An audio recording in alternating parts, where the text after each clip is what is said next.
The storm had started the way it always did in South Central. Suddenly and without apology, thunder cracking through the air like the sound of old bones breaking. Lightning casting holy light across the tired bricks of Emmanuel Tabernacle Baptist Church.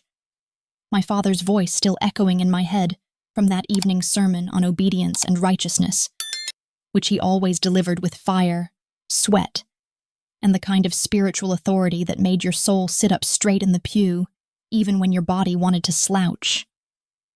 I'd stayed after choir rehearsal to tidy the vestibule and restock the communion cups, like I always did on Thursdays, alone with the scent of cedar polish and the flickering shadows cast by the stained glass windows that caught every dying bit of sunlight like a mosaic of God's last breath. I liked the quiet after worship, when the Spirit had come and gone, leaving only the echo of praise behind, like the church had exhaled and was finally at peace. But that night, something was off. At first, I thought it was the storm, the way it seemed to stalk the building rather than pass over it, the way the wind moaned through the eaves like something grieving. But then I heard it, soft and wet, a sound that didn't belong to thunder or rain, a low, guttural groan that slithered from the back pews, curling around the organ pipes like a snake of blood and smoke. I froze. I knew I wasn't alone. Every part of me wanted to run, to lock myself in the choir loft and call for help. But something, maybe the Holy Spirit, maybe something else entirely, rooted me to the floor. And instead of running, I walked, slow and deliberate, past the altar, past the baptismal font where I'd been dunked at 13 in a white robe 2 sizes too big, past the crucifix with its cracked paint and unblinking eyes, and then I saw him. He was slumped across the back pew like a wounded animal, one arm draped over the wood like it weighed 1,000 pounds, his dark suit torn at the shoulder, blood trailing down his forearm in angry rivers, pooling beneath him in a puddle that looked black in the candlelight but smelled unmistakably like copper and violence. And yet, he was beautiful. Not in the way of polished Christian boys in khakis and borrowed cologne who say, "Bless you when you sneeze and I'll pray for you" when you say you're tired, but in a way that was dangerous and visceral and undeniably male. His face sculpted like God had carved it in a moment of fury. Cheekbones sharp enough to cut glass, lips full and cracked with what looked like dried blood. And eyes, my lord, those eyes, cold, coal-dark, yet burning with something that flickered between exhaustion and defiance, as if the world had tried to put him down and he'd refused to kneel. He looked up at me with those eyes, and I knew that this was a man who had killed before, and not with regret. I opened my mouth to scream, or pray, or maybe both, but all that came out was a whisper, barely audible over the storm. Are you dying?" He blinked once, slow and deliberate, as if the weight of that question was too heavy to lift all at once, then gave me a half smile, more a grimace than anything else, and rasped, "Not yet." Something in me broke open then, and it wasn't fear. I should have been terrified, should have run for my father or the police or anyone who could have made this man someone else's problem, but instead I dropped to my knees beside him, not even caring that my favorite white dress, the one I'd bought for the choir's Easter solo, was soaking up his blood, and I reached out to touch the side of his face, to brush a lock of wet black hair from his temple, and whispered, "You need help." He chuckled, low and bitter, and said, "You got any of that in here?" "This is a church," I told him. "We got help in buckets." He coughed, and blood spattered onto the hymn book next to him. I should have flinched. Instead, I reached under the pew for the emergency first aid kit we kept by the fire extinguisher, my hands moving on instinct, years of youth group CPR training suddenly flooding back as I tore open alcohol wipes and gauze like I'd been bandaging Mafia bosses my whole life, instead of scraped knees and sprained ankles. I pressed the gauze to his side, and he sucked in a breath, his muscles tightening under my hands, hard and lean and corded like a panther ready to strike. But he didn't move. "You're lucky you didn't bleed out," I murmured, more to myself than him. "I don't believe in luck," he said, voice barely audible. "Just choices." "And what choice brought you bleeding into my church?" He didn't answer right away. Instead, he looked around the sanctuary like he was trying to remember something from a dream. And then he said softly, "I used to believe in God, before I learned what men could do in his name." I swallowed hard, unsure whether to argue or agree, unsure why it suddenly felt like this stranger, this wounded, sinful, bleeding man, was seeing something in me I didn't even want to admit existed. When he passed out moments later, I sat there next to him, hand still pressed to his wound, lightning still splitting the sky open above us like heaven itself was angry. And I realized I didn't even know his name. But I knew this. Something had shifted. Something sacred. Something dangerous.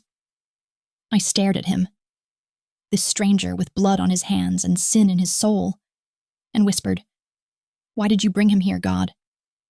No answer came. Only the howling wind. Only the whisper in my chest that said, "This is how it begins."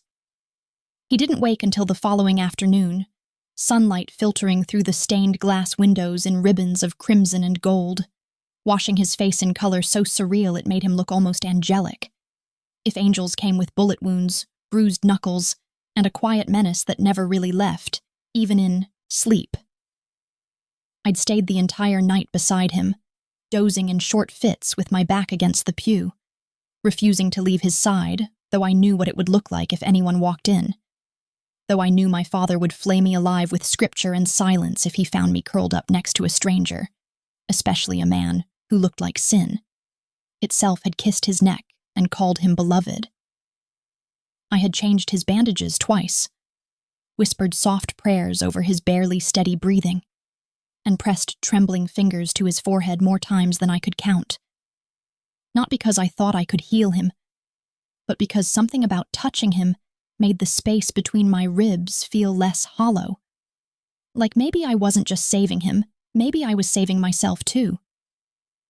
When he finally stirred, the first thing he did was reach for his side, the motion sharp and panicked, like a man waking from war, and I placed my hand gently over his before he could rip the gauze away, whispering, "You're safe. For now."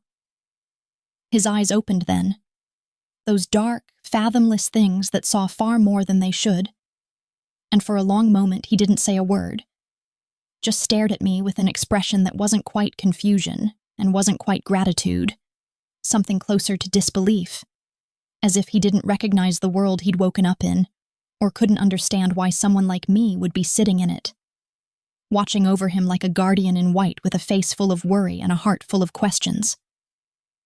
"You're still here," he rasped, voice raw like gravel soaked in rain. "Yes," I said, though the answer felt too small, too simple for the way my soul was vibrating inside me like a piano chord struck too hard. "Why?" "Because I didn't want to leave you. Because God didn't tell me to. Because your eyes scare me, but not in the way they should. Because something in me knew you'd change everything." But I only shrugged, because some truths are too heavy to say out loud, especially to a man you're not supposed to care about, especially when the care feels like a seed you didn't plant, but somehow still belongs to you. He sat up slowly, wincing as the pain stitched its way up his ribs, and I reached to help him before I could think better of it, my hand brushing the edge of his stomach where his shirt had torn, revealing more skin than I'd ever seen on a man up close. A canvas of hard muscle, bruises, and a tattoo that coiled around his side in intricate black ink I couldn't decipher, though it looked vaguely like a dragon swallowing a dagger. "You shouldn't be moving," I murmured, almost scolding, but his smirk returned like a shadow creeping back into place. "I've had worse," he said, then added after a pause, "You got a name, Angel?"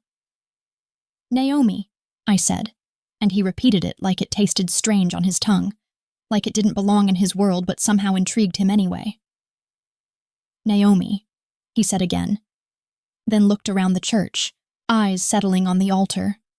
The cross, the stained glass image of the Savior cradling a lost lamb, and something flickered in his gaze. Grief or anger? Maybe both. You really believe in all this? Yes, I answered without hesitation, even though I could already sense the challenge in his question, the kind that came from a man who'd prayed once and didn't like what he got in return. He nodded slowly, eyes never leaving the cross. I used to, he said softly, like a confession whispered through smoke. Before I learned faith won't stop a bullet, or a betrayal. And there it was, the edge in his voice, the thing beneath the blood and bruises that made him dangerous. Not just the violence, but the way he spoke like he'd already died once and come back with nothing left to lose. A man made of ash and vengeance who had once tried to be good and failed. Maybe not because he was weak, but because the world demanded cruelty from him and punished him when he resisted. Who did this to you? I asked, needing to know more than just what he looked like bleeding on a pew.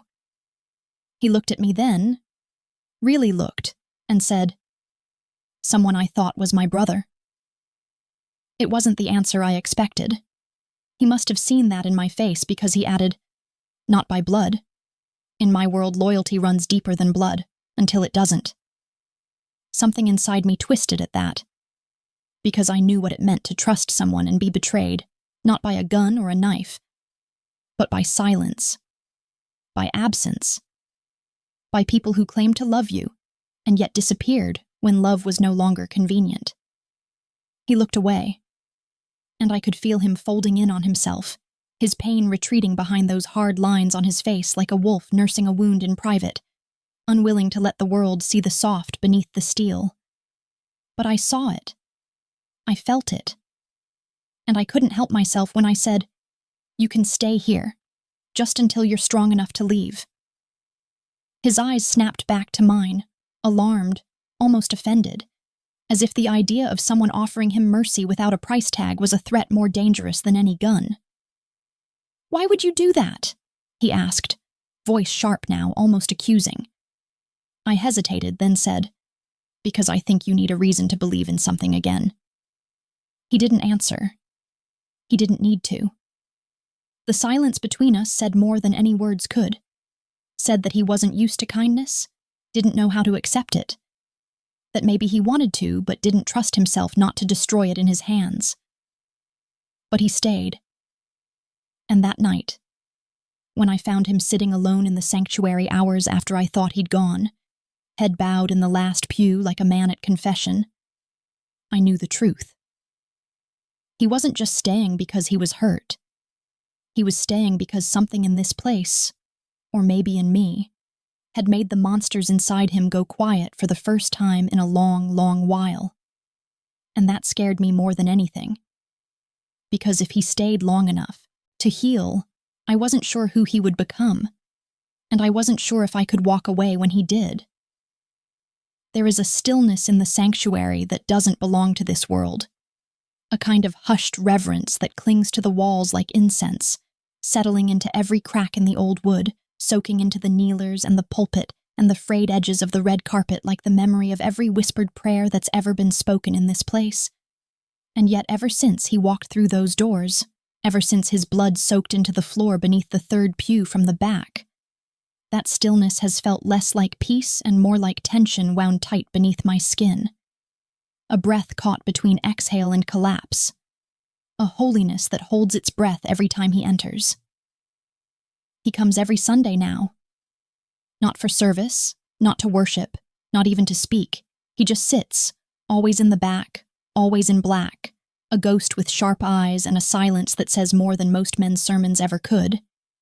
And though he never speaks a word during the service, never bows his head or closes his eyes or mouths the lyrics when I sing with the choir, I feel him like fire on my skin every single time I step up to that altar.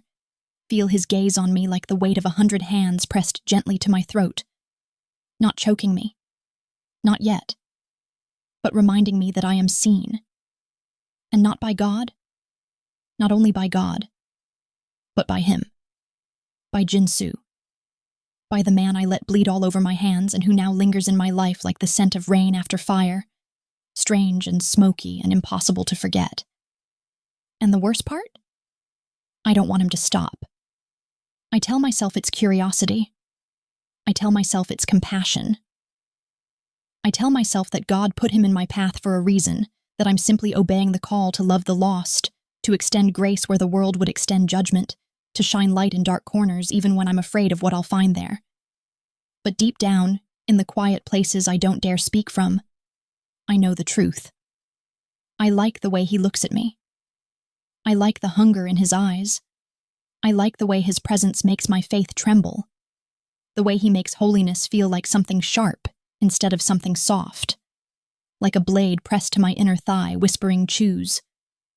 Sometimes, after service, when the congregation mills about shaking hands and exchanging blessings and coffee cups and gossip, I glance toward the back of the room and catch his gaze. Never accidental, never fleeting. And for a second, time stills between us, stretches like a held breath, and though no words pass, an entire conversation unfolds in that silence. I see you. I remember your touch. I haven't forgotten your prayers, and I'm not leaving. I wish I could say I look away first. I never do. He's not the only one changing. I see it in the way my father watches me now, his gaze cautious and searching, as if he can sense the shift in me, the way I've started lingering too long in the mirror after service, the way my hymns carry something rawer in the high notes, the way I look out into the pews and seem to be singing to someone that isn't Christ. "Naomi," my father said one evening, his voice heavy with that particular brand of pastoral disappointment that feels more like a funeral than a scolding. "Be careful who you open your heart to. Not every wounded soul is meant for healing." I nodded because it was expected, because it was easier than confessing that I'd already opened something, and I wasn't sure it could be closed again. Not with prayer, not with fasting, not with the laying on of hands or the full submersion of baptismal waters. Jinsu had unraveled something inside me, not with sweet words or declarations of affection, but simply by existing near me, by bringing the scent of danger and regret into a place where we only ever breathed incense and rose oil, by sitting in my father's church like he belonged there, like he dared to believe grace could find him too, even after everything he'd done. I didn't ask what those things were. Not yet. But I could feel them curling beneath his skin, coiled in the way he moved, always aware of exits, always watching shadows, the scars he carried more emotional than physical, though I knew his body bore plenty of both. One Thursday night, after choir rehearsal ended and the lights were being turned off one by one, I stepped outside into the cool air expecting nothing but a breeze, but instead found him there, leaning against the stone wall like he had every right to exist in the glow of the cross-shaped window above, cigarette between his fingers, eyes locked on mine like he'd been waiting for me. "You smoke?" I asked, walking toward him because my legs didn't know how to retreat anymore. "Not really," he said, then flicked the cigarette into the gutter like it had only ever been an excuse to linger. "Habit from someone else's life." "Is that what this is for you?" I asked. "Someone else's life?" He looked up at the church, then back at me. "No," he said. This is new." We stood there in silence for a while, the kind that didn't feel awkward or rushed, the kind that felt like something ancient and sacred was being decided between us. And when he spoke again, his voice was low, but sure. "I know I don't belong here," he said. "I know what I've done, Naomi. I've killed men, not by accident, not in war, in alleys, in nightclubs, in warehouses. I've ordered things you don't want to imagine, and I've made peace with the idea that hell is waiting for me." I should have flinched. I should have walked away. I didn't. I said, "Then maybe God sent you here to make peace with something else." He stared at me like he didn't believe in peace, like he didn't believe in anything. But still, he reached out slowly, fingers brushing my wrist with the barest hint of contact, like he was asking permission to remember what it felt like, to touch something that wasn't stained. I let him. And just as his hand began to slip away, I said, "Stay for Sunday. Sit in the front this time." He raised an eyebrow. "Why?" "Because I'm singing," I said. "And this time, I want you to actually hear me." He didn't smile, but he didn't say no. He sat in the front pew that Sunday, just as I asked, his body still and alert like a soldier anticipating ambush, his hands clasped tightly in front of him as if trying to mimic prayer, though I doubted he had spoken to God in years. Or maybe he had, but in the kind of angry, silent way men like him pray, not with words, but with clenched fists and bloodied lips, and questions hurled into a heaven that never answers fast enough. There was something unholy about the way he looked in the light that streamed through the stained glass above the altar, as though the shards of crimson and sapphire had no power to soften the harsh angles of his face, no authority over the darkness that clung to him like smoke, like memory, like consequence. But still he sat there. Still he watched me. Still he came. And I sang like my life depended on it, because in a way, it did. I could feel the weight of his presence pressing against every word I offered up to heaven, feel his gaze locked on me like a chain I didn't want to break, like a tether pulling me down from the clouds every time I tried to rise too high on a note meant for God, but inevitably laced with longing. Because how could I sing of mercy and not think of the man who might need it most? Of the sinner who refused to kneel but came back anyway, week after week, silent and broken and watching me like I was the only thing left on earth worth listening to. People noticed. They noticed the stranger in the front pew with the unreadable expression and the unreadable past. They noticed the way I trembled when I walked past him, the way I avoided my father's eyes after service, the way the songs I chose started sounding more like confessions than praise. Whispers bloomed like mold in the church kitchen, behind hymnals and offering plates, subtle at first but growing bolder with every Sunday he stayed, with every service he didn't leave bleeding. Who is he? Why does he keep coming? Naomi seems different. And I was. I could feel it in my bones, in the softening of my convictions and the sharpening of my desires, in the way the world outside the church seemed to dim every time I stepped back inside. Not because the sanctuary offered clarity, but because he was here, and my heart had begun to beat in rhythm with the tension between us.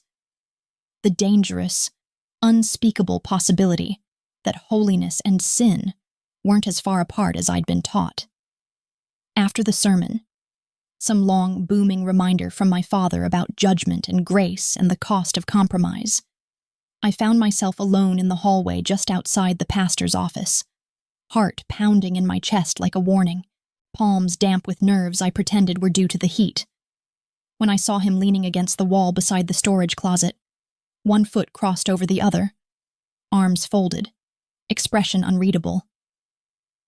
"You sing like you're breaking," he said, his voice low and intimate, like the whisper of thunder before a downpour. And I blinked, unsure how to respond to something that felt less like a compliment and more like a confession. "I guess I am," I said, before I could stop myself. And he smiled. Not a full smile, not the kind meant to warm or charm, but something darker, like approval or understanding, like maybe he saw the cracks in me and didn't flinch. "I shouldn't be here," he said after a moment, glancing down the hall like he was expecting someone to drag him out. "But I keep coming anyway." "Why?" He looked at me then, really looked, and said, "Because when you sing, I don't hear the blood anymore." I didn't know what to say to that. What could I possibly offer in the face of a man who saw music as absolution, who saw me as something more than a preacher's daughter, more than a voice in the choir loft? more than a girl who followed the rules until someone like him came and tore them all down.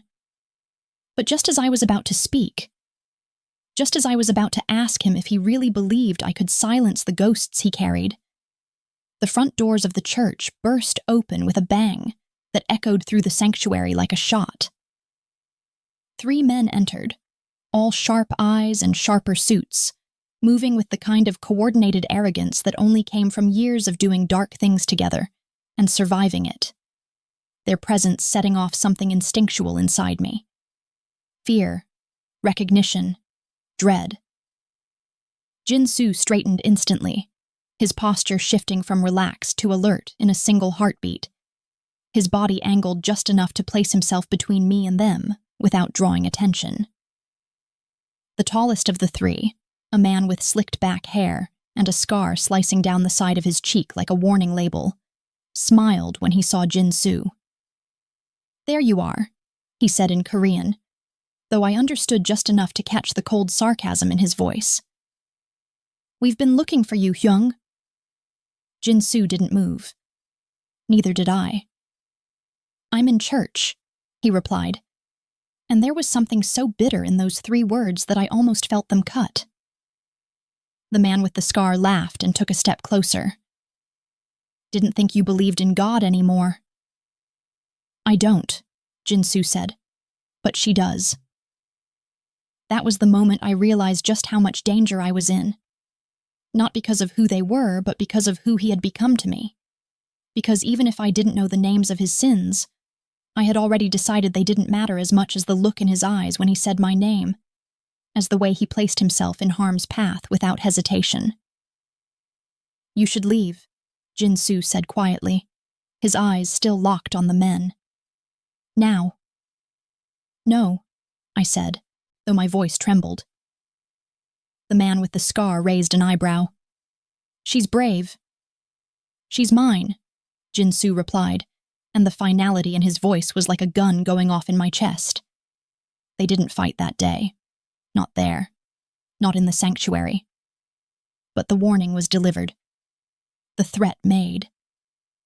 And when they left, after a silence so thick I could hardly breathe, I turned to Jin-Soo and whispered, "What have you brought to my doorstep?"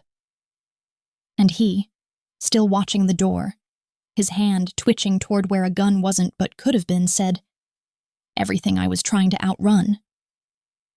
The days that followed blurred in a way I'd never experienced before, like someone had taken the edges of time and smudged them with trembling fingers, leaving behind moments that felt half-lit and strangely suspended, like the hour right before dusk when the sky holds its breath, unsure whether to let the sun go quietly or weep fire as it fades.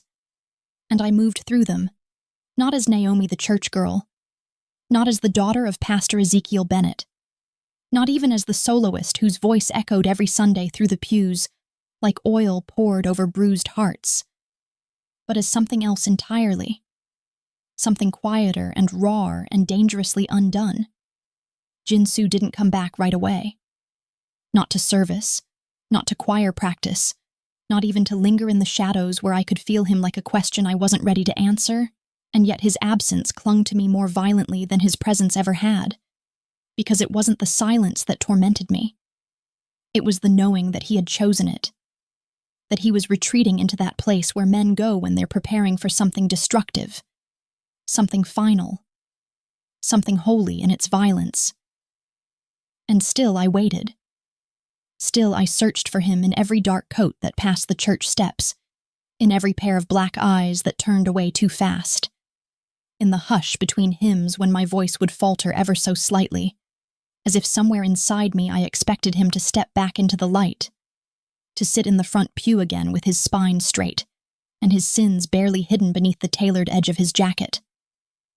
But it wasn't until the rain came, real rain, thick and pounding, the kind that soaked you through in seconds and made the world smell like fresh earth and old regrets, that he returned, not as a visitor but as a storm of his own, dripping wet and silent, standing in the church's side hallway long after the evening prayer meeting had ended, his dark hair plastered to his forehead, his eyes even darker, rimmed with something unspoken and dangerous, And I knew, just by looking at him, that something had snapped. He didn't say anything at first, and neither did I, because words would have ruined the moment, because words were too soft and clumsy for the kind of energy thrumming between us, a heat that had nothing to do with desire and everything to do with inevitability. He was trembling. Not visibly. Not in a way most people would notice, but I saw it. I saw it in the way his hands curled into fists at his sides, in the way his breath came in shallow, deliberate pulls like a man trying not to drown. And I felt it too. That same trembling in my own body. Not from fear, but from the unbearable awareness that something sacred and profane was about to take shape in the air between us. "What happened?" I asked him softly, my voice like a thread stretched too tight. His eyes met mine, and I saw something fractured inside them, something cracked beyond repair. "They touched your name," he said, barely above a whisper. But those 4 words carried enough violence to shatter the walls around us. I didn't ask what he meant. I didn't need to. I knew, just from the way his jaw clenched, just from the way he stood too still, that someone had spoken about me, that someone had dared to speak my name in circles where names are weighed like currency and offered up like weaknesses to be exploited. I stepped forward. So did he. And in that space, that narrowing space between sin and salvation, between hesitation and hunger, I reached for him. Not in fear, not in comfort, but in defiance of every sermon I had ever heard about purity, in rejection of every warning I had received about men who wore blood like second skin. And when my fingers touched his cheek, cold and damp from the rain, he exhaled like he'd been holding his breath for days. "You shouldn't be here," I whispered. "I had nowhere else to go," he said. And then he kissed me. It wasn't gentle. It wasn't soft. It wasn't the kind of kiss that makes the choir sing and the angels sigh. It was desperate, raw, a confession made flesh. The kind of kiss that ruins things, that marks you, that claims you in a language older than scripture and more honest than prayer. And I kissed him back like I'd been waiting my whole life to be ruined by something real. His hands gripped my waist like he was afraid I'd disappear if he let go.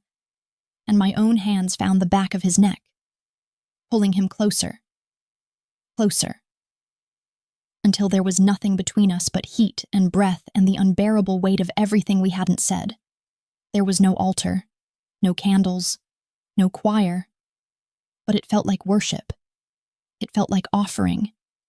It felt like blasphemy wrapped in silk and set on fire. When we finally pulled apart, gasping like survivors, his forehead rested against mine and his voice was hoarse when he said, "I didn't come here to fall for you." "I didn't let you in to be claimed," I said. And yet here we were. 2 souls standing in a house of God, tasting each other like sin and salvation had finally touched. "I have to go," he said, and I nodded because I knew. Because whatever war he was about to walk into had my name somewhere in the crosshairs, because I had become his weakness, and that made me dangerous. "When will I see you again?" I asked, though I hated how soft the question sounded, how much it trembled in my throat. He looked at me like I was already his last memory. "When it's safe," he said. And then he was gone, the door swinging shut behind him, leaving only the scent of rain, the heat of his kiss still burning on my mouth, and the echo of something beginning to unravel. When the truth finally surfaced, it didn't come quietly. It rose like a storm breaking open the horizon, all thunder and glass and judgment. The kind of revelation that doesn't simply arrive, it erupts, clawing its way into every corner of your life until you're choking on the debris of the world you thought you were safe in. My father's voice was the first thunderclap. His rage wasn't loud, at least not at first.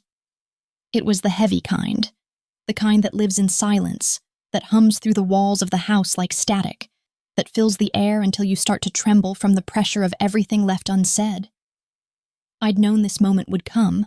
Of course I had. You can't hide sin forever.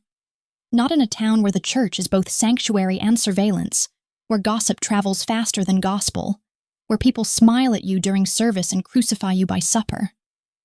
Someone had seen us. Someone had whispered. Maybe it was one of the deacons who'd seen Jin-Soo lingering near the church after hours. Or maybe one of the women from the choir who noticed the way my voice trembled every time his name slipped into my prayers. It didn't matter who. The damage was done. My father waited until after evening service, after he'd shaken the hands of every congregant with the same smile he'd worn for 20 years, the smile that hid both compassion and control. Then, when the doors were closed and the sanctuary emptied, he turned to me, his only daughter, the voice of his choir, the girl he'd raised in righteousness, and said, in that low, terrifying calm, "Tell me it isn't true." And though I wanted to lie, though I wanted to conjure some half-truth that would soften the blow, I couldn't. The words caught in my throat like thorns, but the truth pushed through anyway. "I love him," I said. For a moment, his expression didn't change, as though he couldn't process the sentence, as though it had been spoken in a language no holy man should ever have to learn. But then his eyes darkened, slowly, completely, and his voice came out like fire smothered in ash. "You love a killer?" "He's more than that," I whispered, but the words felt feeble, as though the air itself refused to carry them. "There is no more than that," my father said, his hand slamming down on the pulpit so hard I jumped. "You've let the devil into this church, Naomi, into my home, into your heart. You think mercy will cleanse that kind of blood? You think love will save him?" And maybe that was the first time I saw the fracture in my father's faith. The place where doctrine failed to touch real life. Where his God stopped being merciful and started being cruel. Because to him, grace was something you earned through obedience, not something you offered to the damned. To him, love had rules, and I had broken every single one. I didn't fight him. I couldn't. Every word I tried to say turned to salt on my tongue, every attempt at explanation burned against the walls of my throat. When he left the sanctuary, slamming the door behind him, I stayed there on the steps of the altar, hands shaking, tears streaming silently down my face, praying to a God I wasn't sure was still listening. That's when I heard it. The low hum of an engine outside. Headlights cutting through the stained glass. The crunch of gravel beneath tires. I stood, instinctively wiping my tears, expecting maybe a late congregant or a police car passing through. But then the headlights stopped, and the air shifted, heavy and wrong. The first gunshot shattered the window above the altar. The second one tore through the front doors. The screams came after, the choir members who had lingered in the fellowship hall, the janitor who'd been sweeping near the vestibule, the sound of chaos rising inside a place that had only ever known hymns and hallelujahs. I dropped to the floor as shards of glass rained down around me, the smell of gunpowder mixing with incense and panic, the holy and the hellish colliding in one violent breath. "Naomi!" I heard someone shout. It was Deacon Harris, I think. But before I could answer, another shot ripped through the air, closer this time, splintering the pew beside me. And then, through the smoke and the noise, I saw him, Jin-Soo, bursting through the side door, his black coat soaked with rain and his face carved from pure fury. He moved like a storm given shape, fluid and unstoppable, his gun already raised, returning fire toward the shadows outside. Everything in me screamed to run, to hide, to find safety in the arms of the God I had always trusted. But my body wouldn't move. Not when I saw him standing there, protecting the church he had once called cursed, shielding the people who had whispered his name like a curse. "Get down!" he shouted, and I obeyed, ducking behind the pew as bullets tore through the sanctuary. I could hear him cursing under his breath in Korean, his voice low and controlled even as chaos bloomed around us. Then silence, sudden and suffocating, the kind that comes only when violence has burned itself out. When I looked up, the front doors were hanging open. Wind and rain rushing in. The attackers gone. Their threat lingering only in the scent of gunpowder and the shattered cross that now lay on the floor between us. Jin-Soo stood in the center aisle, chest heaving, blood streaking down his arm, his gun dangling loosely from his hand. He looked at me, and in that look was everything: fear, rage, regret, love. And I knew, without him having to say it, that this wasn't just an accident. This was a message. "They know about you," he said, his voice hoarse. "They know who you are." "My father," I started, but he shook his head. "They'll come again," he said. "Not for me, for you." And in that moment, every sermon I'd ever heard about sacrifice came rushing back, but none of them had prepared me for this, for the knowledge that love, real love, doesn't just ask for purity or devotion. It demands blood. It demands loss. It demands that you stand in the ruins of what you believed and still reach for the hand of the one who destroyed it. I walked toward him then, stepping over the shattered glass and broken hymnals, my bare feet leaving small smears of blood on the floor. And when I reached him, I pressed my hand to his cheek, feeling the tremor in his jaw. "They won't stop," I said. "Neither will I," he answered. And before I could speak again, before I could tell him that I was terrified, that I didn't know if I could choose him over everything I'd ever known, I heard my father's voice from the back of the sanctuary, hard and heavy like a verdict. "Get out of my church." Jin-Soo turned toward him, jaw tight, eyes steady. "You'd rather see your daughter dead than touched by someone like me?" "I'd rather see her pure," my father said. And though Jin-Soo said nothing, I saw the words he didn't speak flash in his eyes. "Then you'll never see her at all." He took my hand, and I didn't pull away. We didn't speak for the first hour after we fled, the silence between us too thick, too sacred, too pulsing with the shock of everything that had just unfolded. And I sat there in the passenger seat of his car, hands clenched in my lap, watching the city disappear in streaks of rain and red light, my church shoes still damp with holy water and broken glass, my breath catching every time I remembered the way my father had looked at me, like I was already dead to him, like love had a line and I had dared to cross it. Jin-Soo drove like the road owed him something, like the night itself was complicit in everything we had become. One hand gripping the steering wheel with bone-white knuckles, the other resting in his lap, still streaked faintly with blood. The kind of blood you don't wash off with water and soap, but with time, maybe, or not at all. He didn't look at me, and I didn't ask where we were going.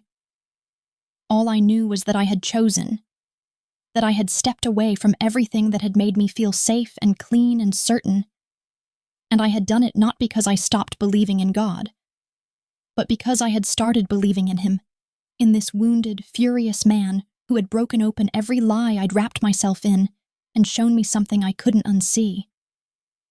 That love isn't always gentle, that sometimes it drags you through fire before it gives you light. We ended up in a small motel somewhere off the edge of the highway, the kind of place where the lights flickered and the walls remembered every scream, the kind of place holy people don't step foot in unless they're there to redeem someone or fall completely apart. And as I stepped inside the room behind him, the smell of smoke and mildew wrapping around me like a veil, I realized I wasn't sure which one I was here to do. He didn't speak as he shut the door, didn't explain, didn't offer comfort. He just stood there for a moment, staring out the rain-streaked window as if trying to decide whether to run or confess. And when he finally turned to face me, his eyes were darker than I had ever seen them. Not because of anger, but because of the weight of what he was carrying. "I need you to know what I've done," he said, and the way his voice cracked made me feel like I was standing on sacred ground. "Then tell me," I whispered, and even as I said it, I wasn't sure if I was ready to see the man beneath the mask, ready to hear the truth without trying to soften it with prayer or blind hope, ready to love him even when the light made the blood on his hands impossible to ignore. He sat down on the edge of the bed, his movements heavy, as if each one carried the memory of something he couldn't leave behind. And when he finally spoke, it wasn't with the voice of a monster. It was the voice of a boy who had been left too long in the dark. "My father was a soldier," he said, eyes locked on the floor. "Not for his country. For a man who bought loyalty with power. He taught me that the only thing more important than blood was control." I moved closer, but I didn't touch him. Not yet. "I was 13 when I killed my first man," he said, and the words landed between us like a weapon dropped in confession. "He was trying to take my brother. I didn't even think. I just pulled the trigger and didn't stop until there was no more noise. I closed my eyes, not to hide, but to hold the weight of his truth without flinching. They made me a leader before I was 20, he continued, his voice low and steady now, like a man who had long since accepted that his soul was scarred beyond redemption. By then I'd already done things you don't write down. I stopped seeing people. I started seeing threats, assets, problems to solve. I started forgetting what peace felt like. I opened my eyes and stepped closer. I kept my brother safe, he said. That's all I cared about. But somewhere along the way, I became the kind of man I thought I was protecting him from. I didn't realize it until it was too late. He looked up at me then, and there was something so vulnerable in his gaze that it made my heart clench in my chest.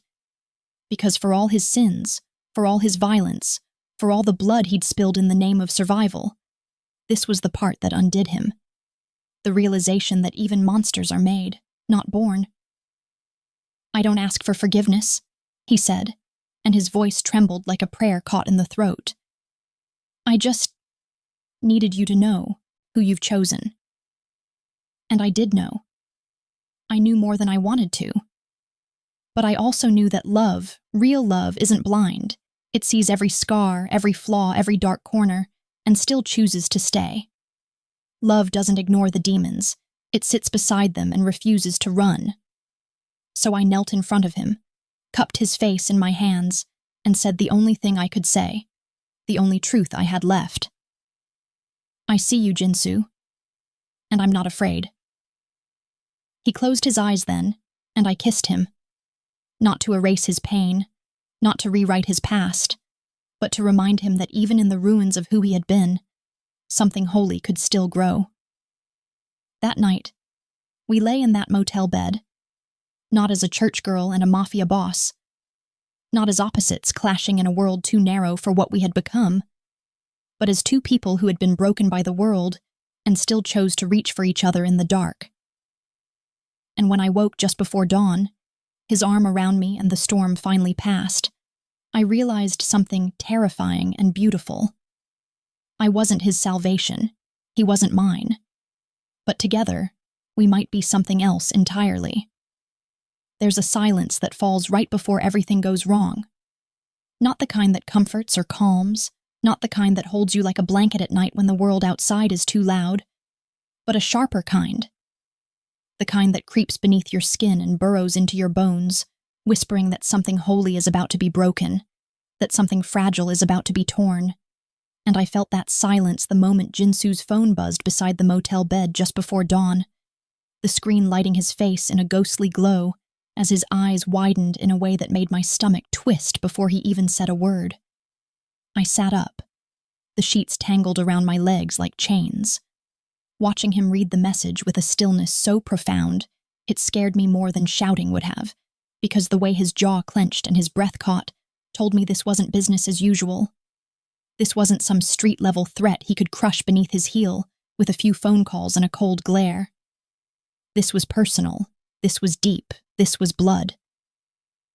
"They have him," he said finally, the words clipped and hollow. And even before I could ask who, I knew. His brother. The only person he had left in the world who hadn't betrayed him, who hadn't looked at him like a weapon to be wielded or a monster to be caged. And now they'd taken him. "They sent a location," he muttered, already out of bed, already pulling on his shirt, already reaching for the gun tucked into the duffel by the door. "Warehouse in Long Beach. They want me to come alone." "Then you're not going alone," I said, before the fear could stop me, before common sense could dig its nails into my spine and drag me back into the safety of silence. He turned to look at me, and for a moment I saw something flicker behind his eyes, something between fury and fear, and an aching kind of protectiveness that both warmed and chilled me, because I could see he wanted to lock me away, to shelter me, to pretend that I didn't already belong to the storm he carried inside him. "You don't understand what this is," he said, voice low, dangerous. "I understand him," I replied, standing, my voice steady despite the pounding in my chest. "And I understand you. You walk in there alone and they kill you both. You walk in there with me, they underestimate you. They don't see me coming." He shook his head, but I stepped closer, my fingers brushing the edge of his shirt, feeling the tremble he didn't want me to notice. "You think God sent me to save you," I whispered, "but maybe he sent me to fight beside you." And just like that, he stopped arguing. Because even he couldn't deny the truth anymore. We were tethered now, not by fate or religion, not by the idea of salvation or sin, but by something messier, something more human. Choice. We chose each other. So I followed him into the fire. The warehouse sat on the edge of the docks, half swallowed by fog and silence, its corrugated steel walls rusted and ancient, like a relic of every deal made in darkness. And as we crept inside through a side entrance Jin-Soo knew like the back of his hand, my heart pounded so loudly I was sure it would give us away.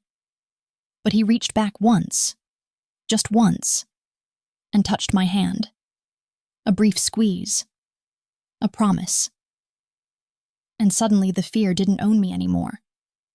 We moved through the shadows like ghosts, each step slow and deliberate, every breath held tight behind our ribs, and then, just as the sun broke over the water outside, casting pale gold through the slats in the walls, we saw him.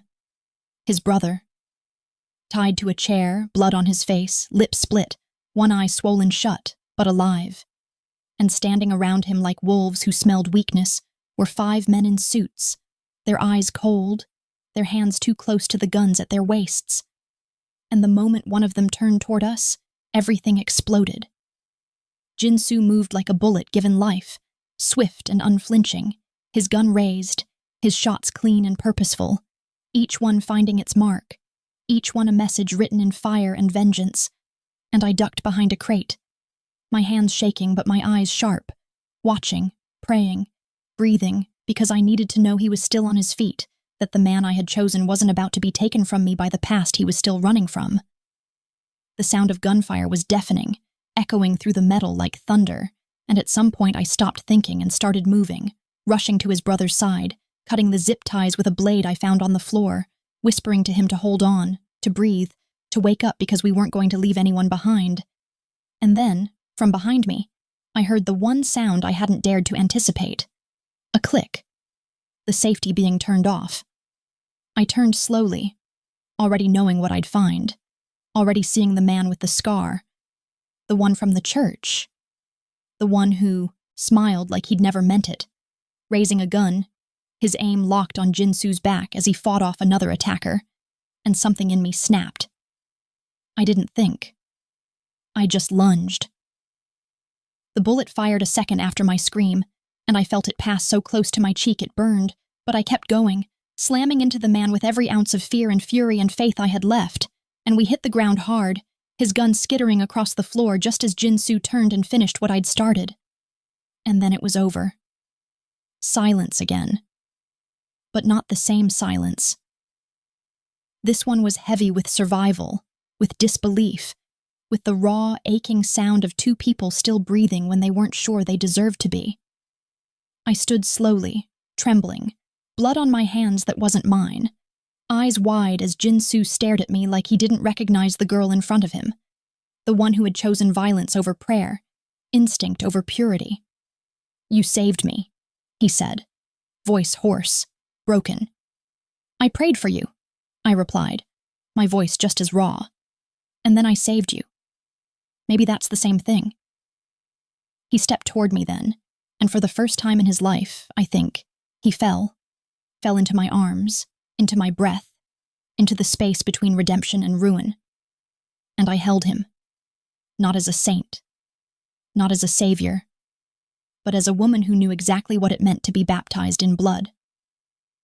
The desert stretched around us like a burial shroud, wide and cracked and infinite, as though we'd driven off the edge of the map and into some liminal space where time folded in on itself, where no one could find us, and maybe no one should, because every mile we put between ourselves and the city only deepened the ache in my chest, a dull, relentless throb that pulsed with the names I had left behind, the faces that would never look at me the same again, the version of myself I could no longer return to no matter how tightly I tried to hold on to her.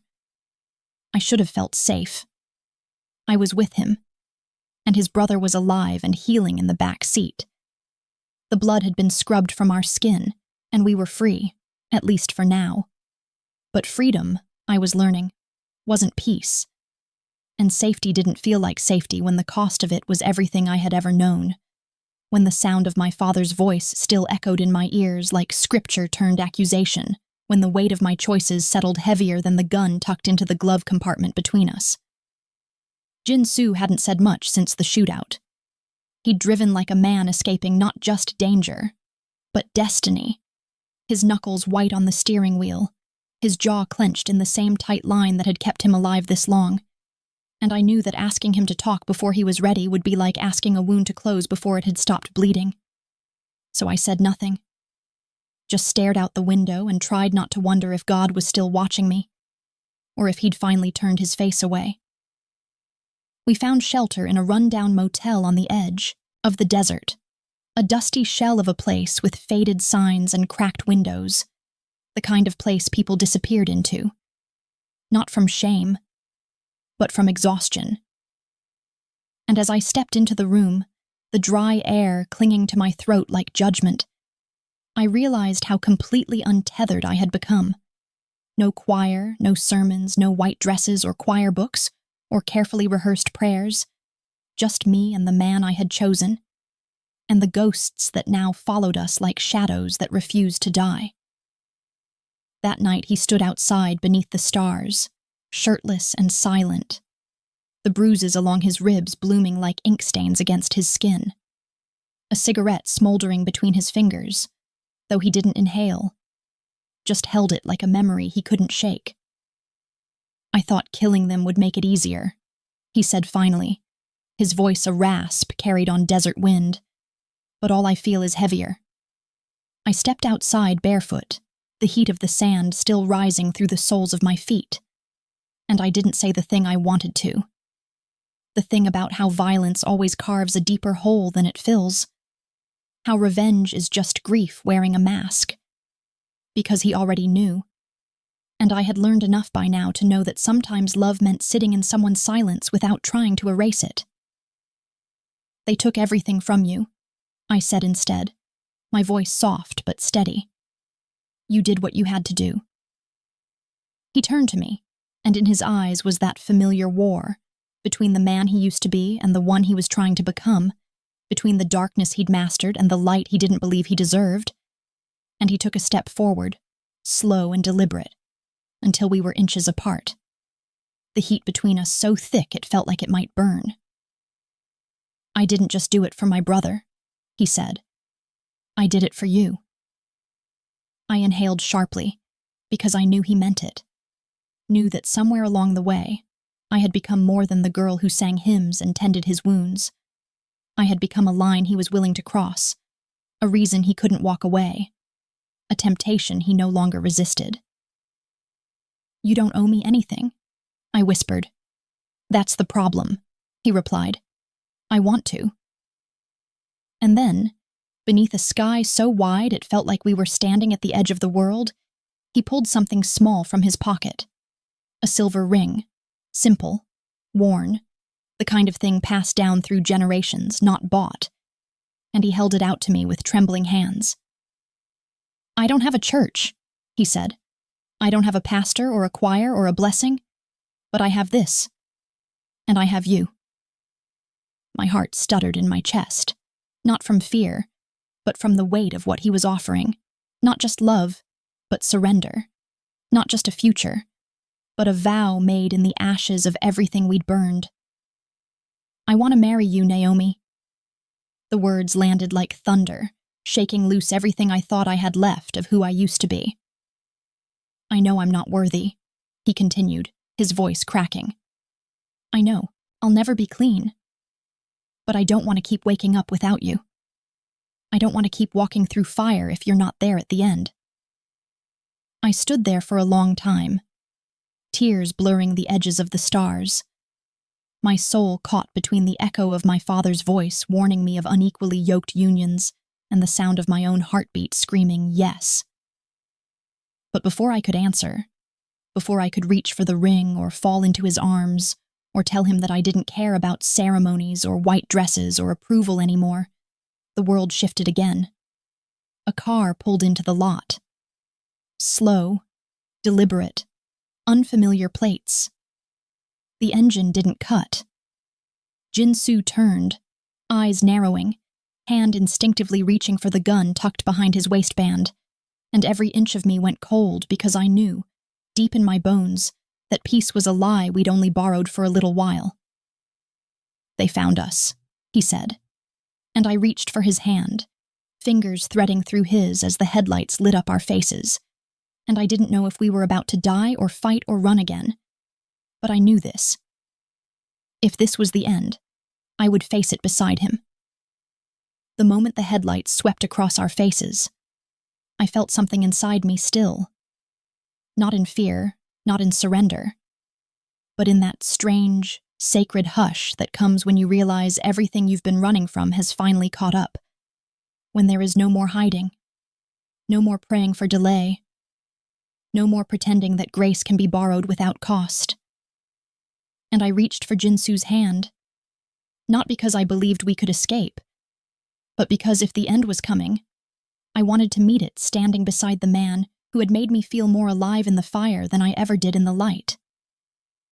The car door opened slowly, deliberately, like a scene from a dream you've had too many times to pretend it's not real anymore. And a man stepped out, tall, dressed in black, face unreadable beneath the brim of his hat. And I saw the gun first, the glint of steel tucked into the waistband of his coat, the slow, measured confidence in the way he walked toward us that made it clear he wasn't afraid, and that scared me more than anything else, because only men who've already made peace with violence move like that. Jin-Soo moved to shield me instinctively, his body angled between mine and the danger, his fingers tightening around the grip of his gun.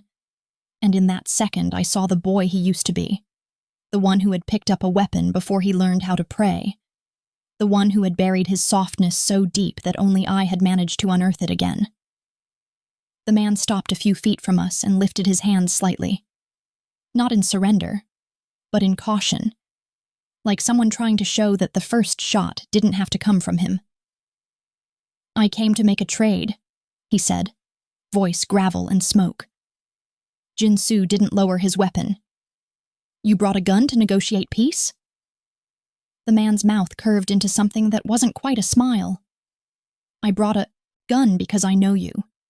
Behind us, the wind howled across the sand like an omen, and the sky stretched wide and burning, streaked with the last remnants of a dying sun that bled gold across the horizon like a wound in the sky.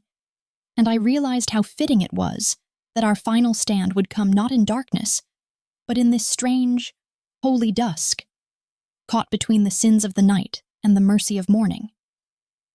"I have your brother's ledger," the man said. "Names, deals, the kind of information that burns kingdoms to the ground."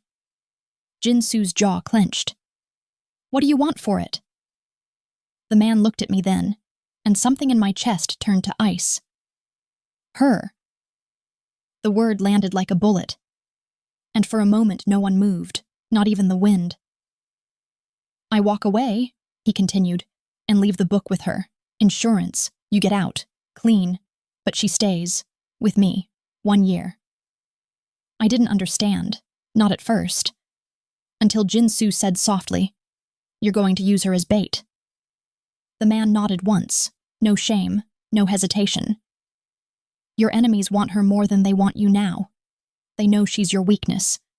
Let her be your shield and you both live. And I saw it. Saw the way Jinsu flinched. Saw the way his soul broke open behind his eyes. Because he was calculating, already, how many people would die if he said no. Already weighing the bodies against the woman he loved. Already crumbling beneath the realization that loving me had become the noose tightening around both our necks. I won't let him take you, he whispered to me, voice raw. But I was already stepping forward. Not toward the man. Toward Jinsu. I'm not something to be traded, I said. I'm not a weapon. I'm not leverage. I'm yours. And you're mine. And if we die for that, then we die standing in truth. Tears welled in his eyes, and he didn't try to hide them. He just nodded, slowly, like a man who had finally found something worth dying for. Then he raised his gun. But before he could fire, the shot rang out. From behind the man, from the shadows near the car, a second figure stepping into view. A woman with cold eyes and a silencer still smoking, and the man dropped without a word, his plan unraveling with a single well-placed bullet. We stared, and the woman said calmly, "You owe me." Jinsu's eyes widened. "I thought you were dead." She shrugged. "You thought wrong." And then she handed him a small black flash drive. "The ledger," she said. "Get out while you still can." Then she walked away like a ghost, disappearing into the rising dust without another word. And we were left standing in the silence of mercy we didn't deserve. 2 years later, I stand in a chapel carved into the hills of New Mexico, the cross above the altar weathered and raw, the pews filled with women who've run from violence, from men, from systems that forgot their names. And beside me, our daughter laughs in my arms, her curls wild and free, her eyes dark and steady like her father's. And when I look out into the sunlight, I see him standing there watching me with that same reverence he used to wear in the back pew, as though every time he sees me, he's still surprised I didn't walk away. He doesn't kill anymore. Not for money. Not for power. He plants. He builds. He teaches boys how to use their hands for something other than breaking. And sometimes, late at night, he still wakes from dreams that leave him shaking, and I hold him, and I sing, and the storm always passes. My father never forgave me. He died a year ago without speaking my name again, and maybe that will always be the wound I carry. The place where love and righteousness collided and left only silence. But I have learned that silence, too, can be holy if you choose what fills it. We were baptized in blood, but we were resurrected in love. And now, when I pray, it is not for salvation. It is in gratitude. For the ruin.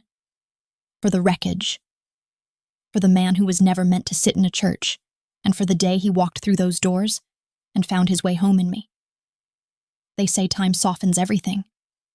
That memory is like fabric, washed and worn until the harsh edges fade, until the weight of what once nearly broke you becomes something you carry in your pocket instead of your chest. But time doesn't soften everything.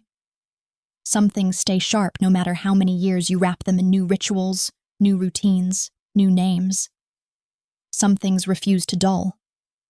Like the sound of gunfire echoing inside a church. Like the moment your father looks at you and sees a stranger.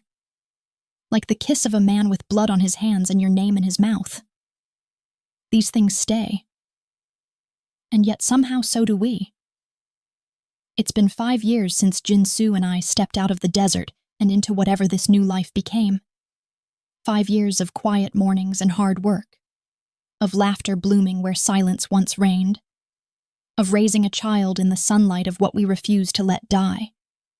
We built a home with our own hands, plank by plank, nail by nail, not because we had to, but because there's something holy in building what you were told you could never deserve. The chapel came later. Not a church in the traditional sense, not a place of sermons and fire and brimstone, but a sanctuary nonetheless. A hollowed-out barn at the edge of the land, stripped clean of its old ghosts, its rafters reinforced, its windows blown wide open to the sky. Inside, it smells like cedar and lavender. Women gather here, women like me, who walked through fire and came out changed. Some with bruises still yellowing beneath sleeves. Some with stories they only whisper when the candles are low. All of them searching for something softer than fear.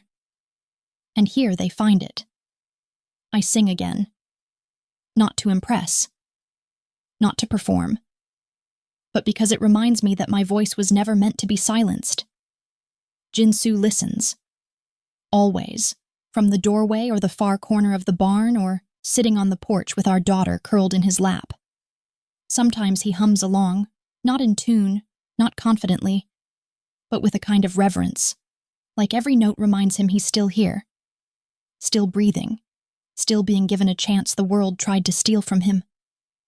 Our daughter, Eden, is 5 now, named not for paradise, but for beginning.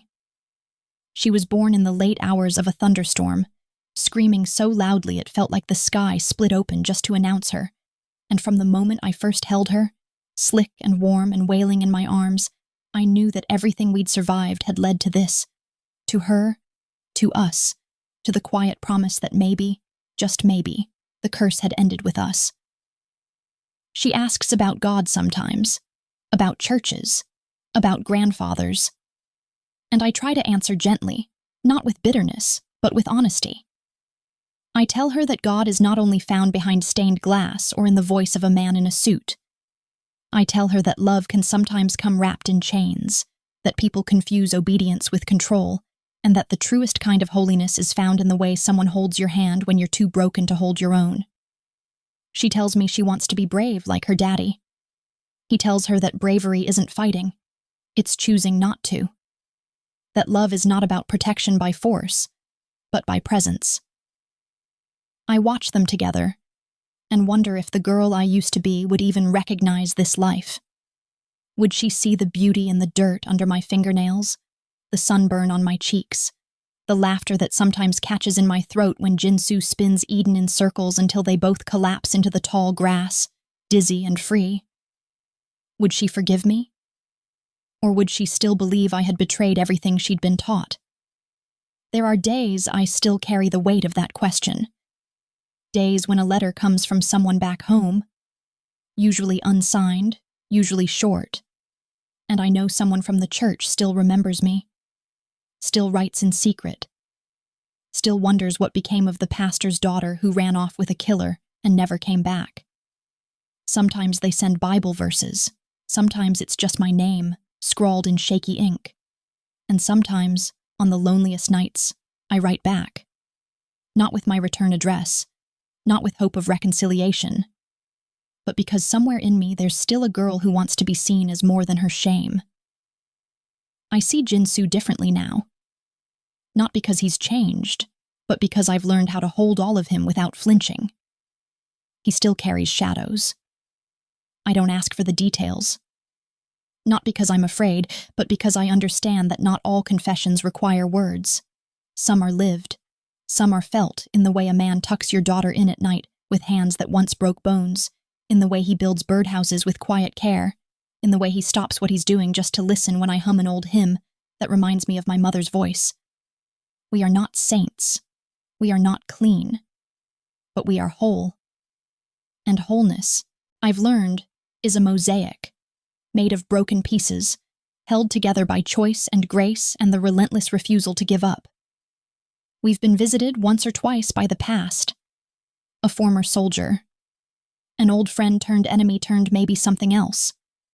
A man with a scar across his cheek and regret in his eyes. They always come the same way. Quiet, cautious, eyes darting to the horizon like they expect gunfire to follow. And they always leave changed. Not because we threaten them, but because here, in this patch of desert where we planted our love, the rules are different. There's no boss, no blood price, no syndicate, just a man who stopped running, and the woman who made him believe he was worth standing still for. One night, late in autumn, the sky bruised with stars and wind curling around the chapel like it wanted to hear a story, Jinsu and I sat on the steps while Eden slept, her dreams light and untangled by the weight we once carried. He reached into his coat pocket and pulled out something small, smooth and dark and polished by time. His old ring, the one he offered me in the desert. The one I never wore, because vows made under threat are not vows, they are survival. He turned it in his fingers for a long time before speaking. "I never asked you again," he said softly, "because I thought this, us, here now, was already more than I had the right to hope for." I turned to him, reached for the ring, and slid it onto my finger. And in the stillness of that night, beneath a sky too vast to be anything but holy, I whispered the only vow that still mattered. I choose you. Every day. Not because I'm bound to you, but because I want to be. He kissed me then, not with fire, but with peace. And for the first time in my life, I felt what it truly meant to be loved without condition, to be seen without shame, to be chosen not in spite of the wreckage, but because of it. Because what we built from our ruins wasn't just a life. It was a resurrection. Sometimes I go back to the church in my dreams. Not to the building, not to the sermons, but to the pew where I found him bleeding. In the dream, he's still broken. And so am I, but I sit beside him anyway. I press my hand to his wound, and he doesn't flinch. He just looks at me and says, "You came back." And I answer, "I never left." Because the truth is, what happened in that church wasn't the beginning of our fall. It was the start of our flight. Love didn't ruin us. It revealed us. And in that revelation, we became something greater than forgiven. We became free.